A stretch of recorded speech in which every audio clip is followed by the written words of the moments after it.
ஏமாற்றம் இருக்காது, ஆனால் அமைச்சரவையில் அமைச்சரவை மாற்றம் குறித்து ஏமாற்றம் இருக்காது.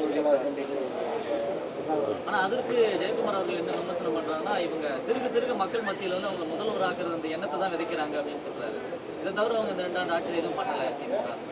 யாரை முதல்வர் ஆக்குறது இல்லை,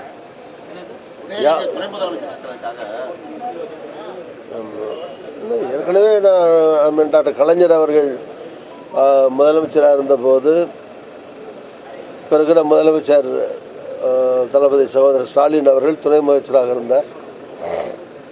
அதனால் அது திராவிட முன்னேற்ற கழகத்தின் கட்சியின் சார்பில் ஆட்சியின் சார்பில் எடுக்க வேண்டிய முடிவு. அப்படி திமுக கட்சியின் சார்பில் யார் துணை முதலமைச்சராக வேண்டும் என்று முடிவு செய்கிற போது அந்த கட்சியோ அமைச்சரவையோ அங்கே இருக்கக்கூடிய எம்எல்ஏக்களோ சேர்ந்து உதயநிதி அவர்களை துணை முதலமைச்சராக ஆக்குவோம் என்று முடிவு செய்தால் அதில் ஒன்றும் தவறு ஒன்றும் கிடையாது. அதில் என்ன, அது இந்த கட்சியினுடைய நிலைப்பாடு, அது ஆட்சியினுடைய நிலைப்பாடு, எம்எல்ஏக்களுடைய நிலைப்பாடு. அதை விமர்சிக்க வேண்டிய அவசியம் கிடையாது. யார் வேணாலும் இப்போ ஆந்திராவில் எலெக்ஷன் நடந்தது, பவன் கல்யாண் துணை முதலமைச்சராக வந்தார். அதுக்கு முன்னாடி அவர் அமைச்சராக கூட இருந்தது இல்லையே. குறைஞ்சபட்சம் துணை முதலமைச்சராக அதுக்கு முன்னால் இவராவது அமைச்சராக இருக்கார். உதயநிதியாவது இப்போ அமைச்சராக இருந்துகிட்டு இருக்கார். பவன் கல்யாண்லாம் ஒன்றுமே இல்லையே, இப்போ தான் கட்சி ஆரம்பித்து கொஞ்ச நாள் நடத்திக்கிட்டு இருந்தார். எலெக்ஷனில் நின்னார், 22 சீட் வந்தது, துணை முதலமைச்சர் ஆகிட்டார்.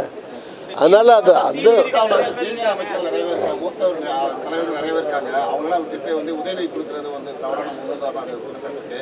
அதே நேரத்தில் கலைஞர் உயிரோடு இருக்கும்போது பல தடவை சொல்லியிருக்காரு, திமுக ஒன்றும் சங்கரணம் அல்ல அப்படின்னு சொல்லியிருக்காரு. யார் வேணாலும் தலைவர் பதவிக்கலாம், இது ஜனநாயக கட்சி இருக்காரு. ஜனநாயகம் திமுக இருக்குன்னு பார்க்குறீங்களா? இல்லைங்க, திமுகவில் ஜனநாயகம், திமுகவுக்குள்ள ஜனநாயகம். அவங்க யாரை முடிவு பண்ணுறாங்களோ அதுதான், அது ஜனநாயக ரீதியான முடிவு தானே.